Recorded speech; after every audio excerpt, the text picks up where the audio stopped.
All right, today we are working on section 7.2, which is on finding the volume um, of a function that's being rotated around an axis, and you're using the disk method today. So we're picturing that we have some sort of function above an axis of revolution. I pictured it here with a rectangle. The width W and R is going to be the radius, is what it's going to be referred to as. Capital R is radius, with that line being the axis of revolution.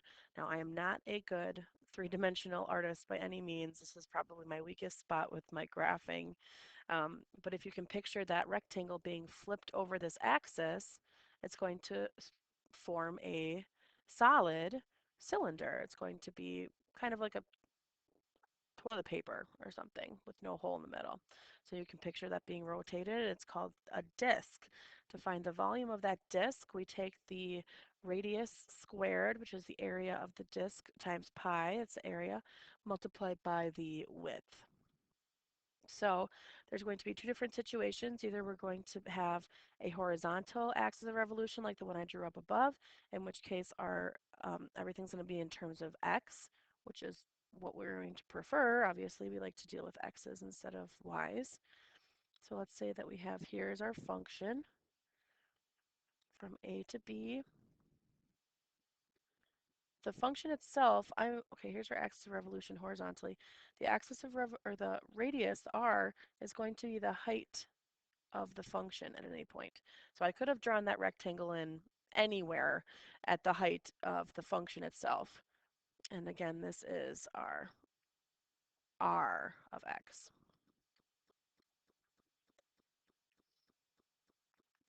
Okay, now what if I have the exact same picture, relatively exact same picture, but I'm rotating it vertically. So I'm rotating it around the y-axis is what it looks like in this case. So our limits of integrating are going to be with respect to y. It's going to be from c to d instead of from a to b. And our r, the radius of the cylinder that's going to be formed, is going to be a horizontal. This is r of y. So almost always, that r is just going to be the function itself. So let's get into some examples here. Find the volume of the solid formed by revolving the region bounded by the graph square root of sine x and the x-axis from 0 to pi about the x-axis. So I need to first see what this looks like. So let's get a graph out here. Okay, square root of x, square root of sine x rather. I'm going to adjust my window to be from 0 to pi.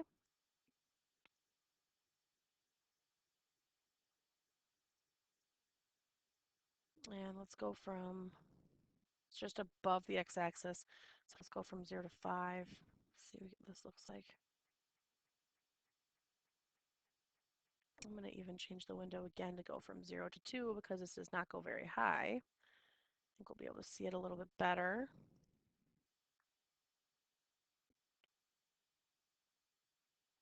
Looks like a semicircle, honestly. Okay, so we're going to have our visual over here. Oh boy. Apparently straight lines are not my thing today either. So we have that shape from 0 to pi. It looked like this was at about 1. And we want to rotate this around the horizontal axis. So to figure out what our r of x is, we're going to draw in a rectangle. And in this case, it's just going to be the height of the function. So r of x is the function.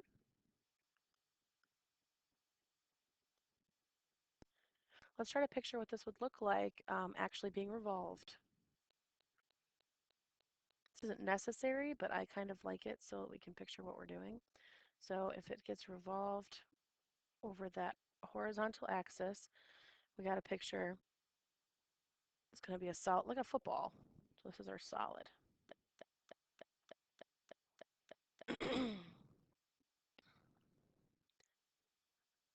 So now that we know what r of x is, we're going to set up the volume equation.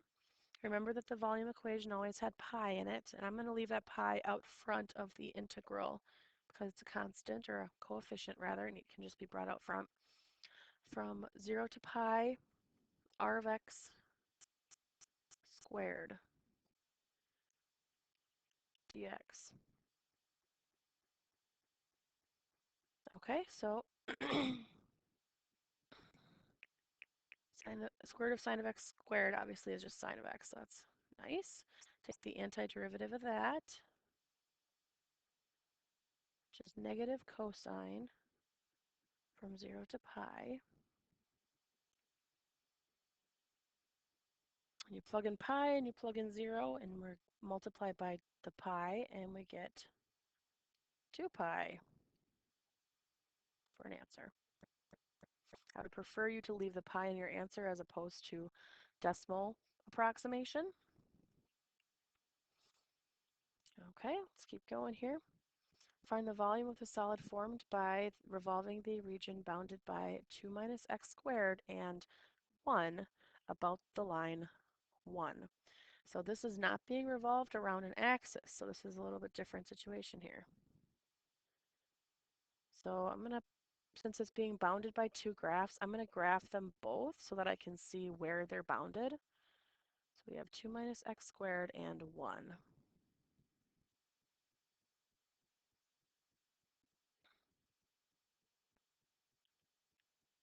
So I see this little area here, kind of hard to see from this viewpoint. Let's change from negative 10 to 10 to negative 5 to 5 in both directions.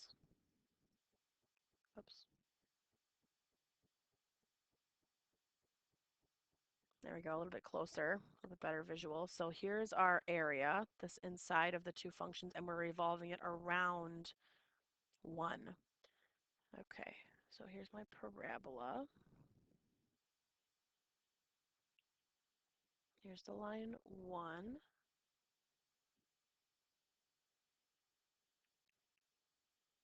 And that is where we are revolving. So my, this happens, this is 2, this is 1.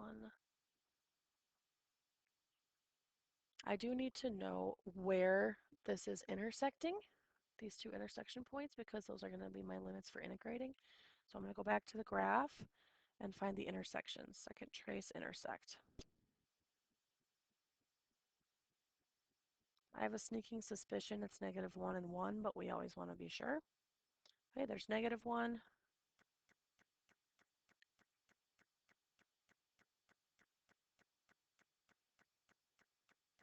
And positive 1. Okay.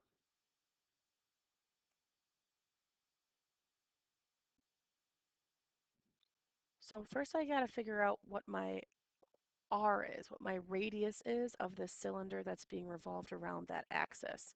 So this rectangle that I just drew in, that's r of x.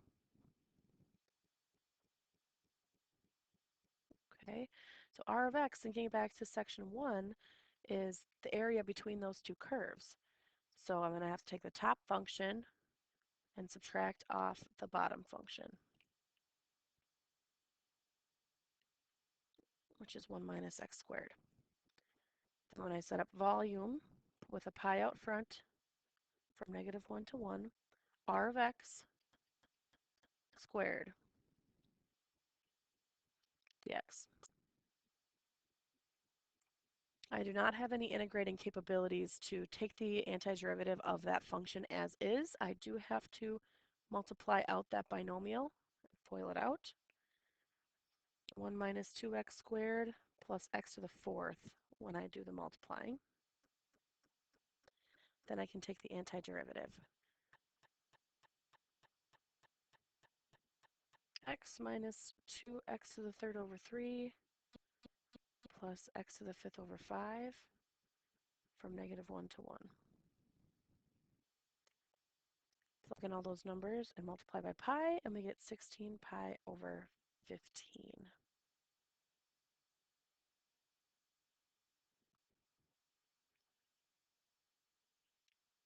Okay, starting to get the hang of that. Now we're going to introduce another method called the washer method.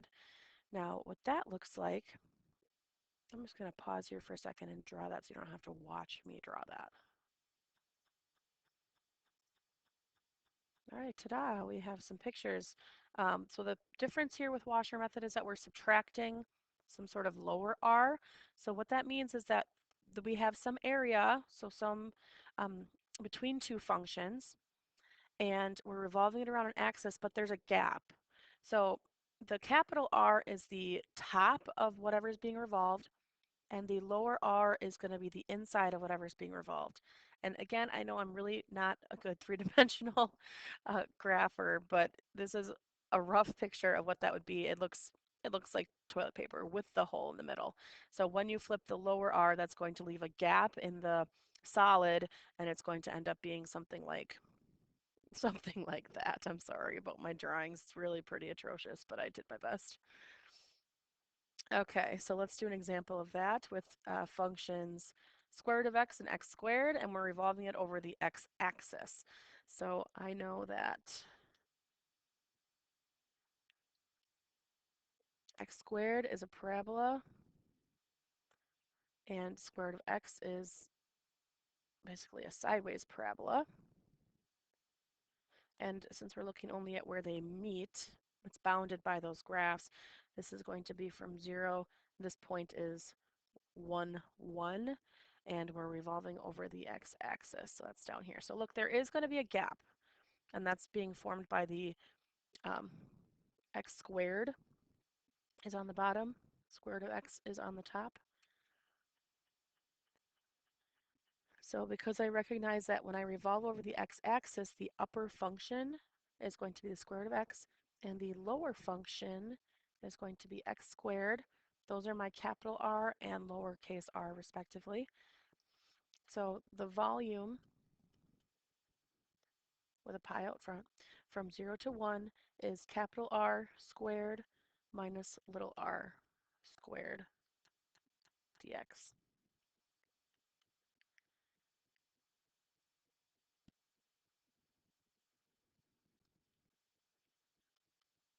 So before integrating, simplify this to x and this to x to the fourth, which is a pretty straightforward antiderivative.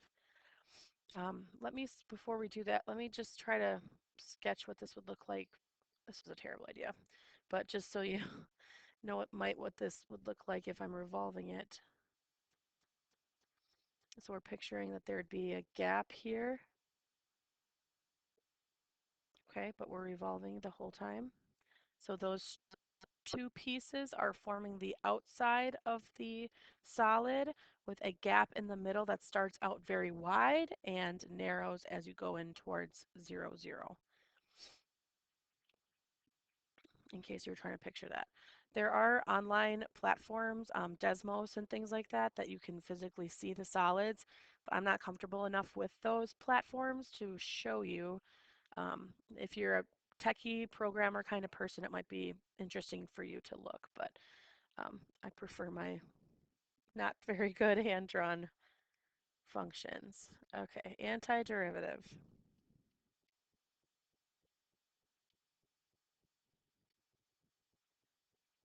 And plug in 1.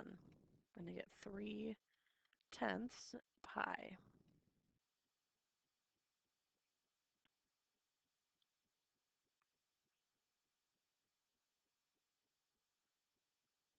All right, we've done all of these with respect to x so far, so we need to do at least one with respect to y, so we would know what to do for that. We are finding the volume of a solid formed by revolving the region bounded by the graphs x squared plus 1, which looks like this. Since it's being cut off by y, x equals 0, I did not do the left half of it. And x equals 1, so we're going to put that here.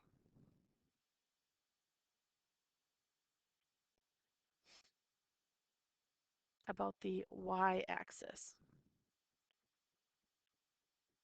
So my regions are, I guess the region's here. So since I'm revolving it vertically, I have to picture this coming from right to left. So the outside of this function that would be flipping, let me see if I can draw this. Probably not, but we'll try it. It's going to become,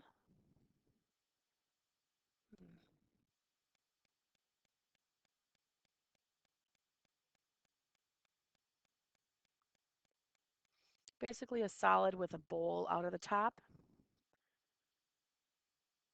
Okay, can you kind of picture that if we have, this is our shaded piece that I did on the left, that's revolving to the left, it's going to form that solid with that bowl out of the top. So if I'm looking at, um, we're actually going to split this into two separate integrals because if I start here at x squared plus 1, this bottom half, this blue half that I'm drawing now, is just the disk method. That is far easier if we treat it that way. So we're going to split this into two integrals with that one by itself. So that's from 0 to 1, right, vertically. And the function that would be my capital R, let's do it on the bottom so you can see what I'm doing.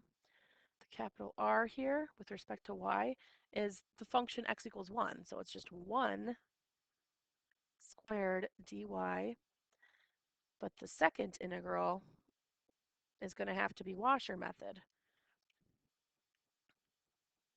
So we have a capital R, the outside, and the inside. So capital R, again, what's going to be on the outside of that function is 1,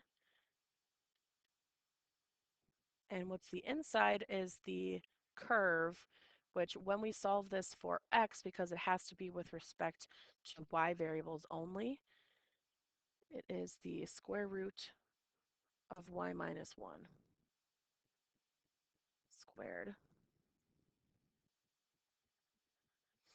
I'll show you that little piece of algebra work in case you don't know where that function came from.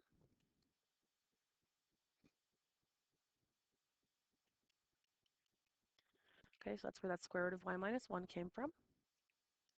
So now that I set up my two different pieces, the blue piece and the bigger red piece here with the washer method, I can take the antiderivatives of each piece. Well, first let's just simplify the insides.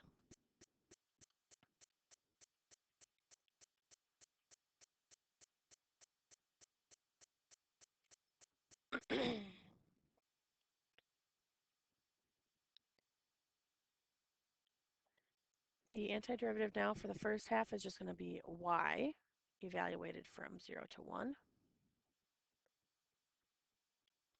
And the second piece, that's actually 2 minus y when you combine all of the like terms. So it's going to be 2y minus y squared over 2 from 1 to 2. I think really once you set this up, it's not too bad. It's the visualization and figuring out what's my capital R, what's my lower r, and what are my limits of integrating.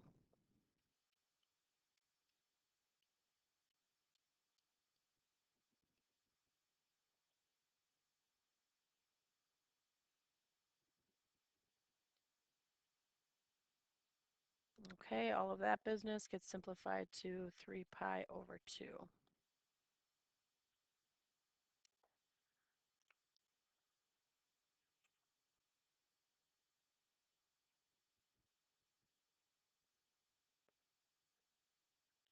All right, let's see how we're doing. I think after this section, we are going to split this video into two, have the second half be all about the cross sections.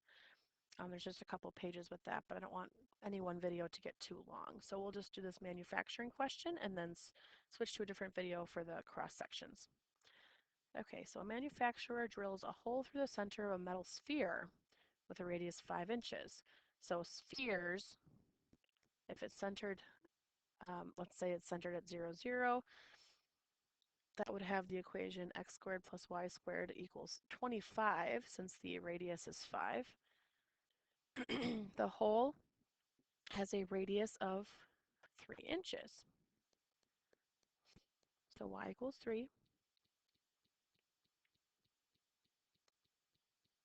X squared plus 9 equals 25. I guess we should probably have a visual here to help you out.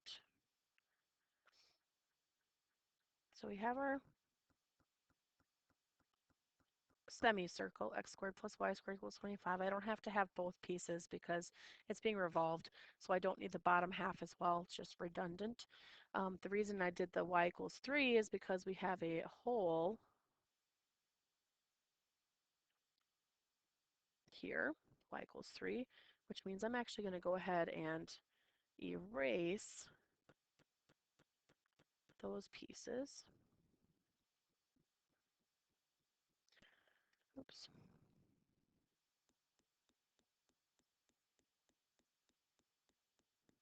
Okay. So that's why I put the y equals 3 in there. And setting them equal to each other because I want to know what these integrating limits are. So when I solve for x here, I get plus or minus 4. And then that makes sense. I'd have one at negative 4 and one at positive 4. So if I'm revolving this over the x-axis, if there's going to be a hole in the middle, then it would have to be over the x-axis. What is the volume of the resulting metal ring? So this is kind of like a bead, if you can picture a hole in the middle of a sphere. That's basically a bead.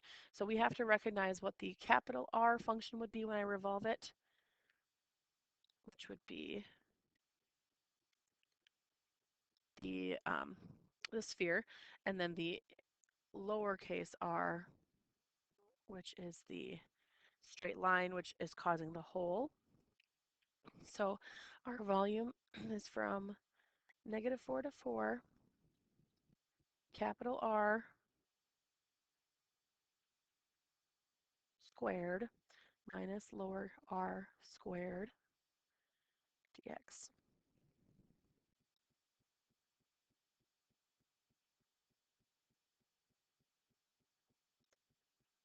Okay, simplify first. This is going to simplify once I square the square root, get rid of that, and combine the 9.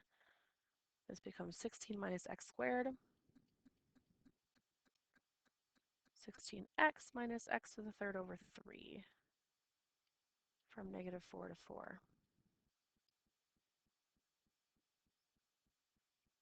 Or 256 pi over 3 inches cubed when simplified. Okay, so for this first video for section 2, we are going to stop there. The second one will be on cross sections.